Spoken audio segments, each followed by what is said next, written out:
We know you have your students' graph equations, but now you can have your students equation that graph. The TI-84C comes with preloaded photos.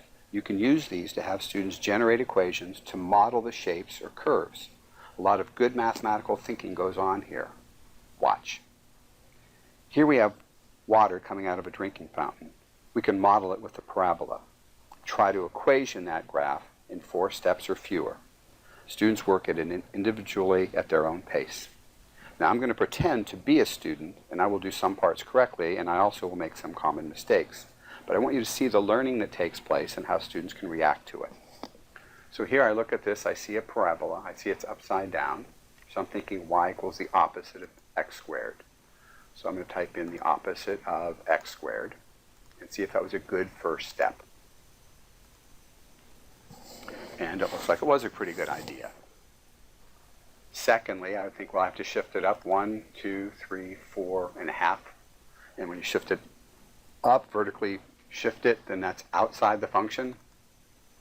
So I'll go back to y equals x squared, and I'll add on 4.5 approximately.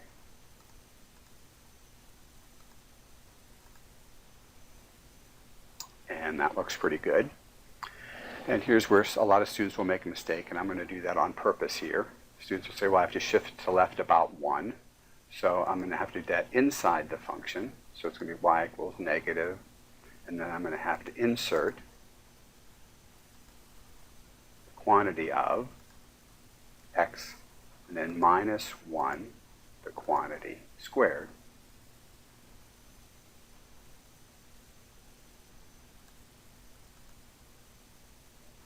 And go ahead and graph it.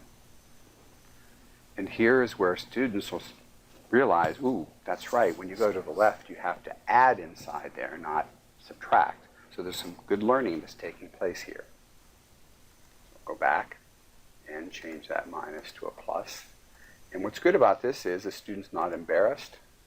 They're still in a mode for receiving some learning, and because otherwise in class they get kind of embarrassed. And finally, I want to widen the curve. A lot of students would do that by making that number bigger in front.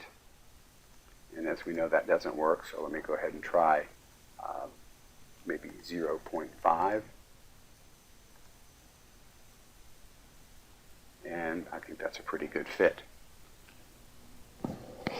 Now look at all the good mathematics that is taking place here, individually at each student's own pace. And also, you can import your own pictures too. You don't have to just use the ones that come with it. So that would be kind of cool. Each student could have his or her own photo and model the graph.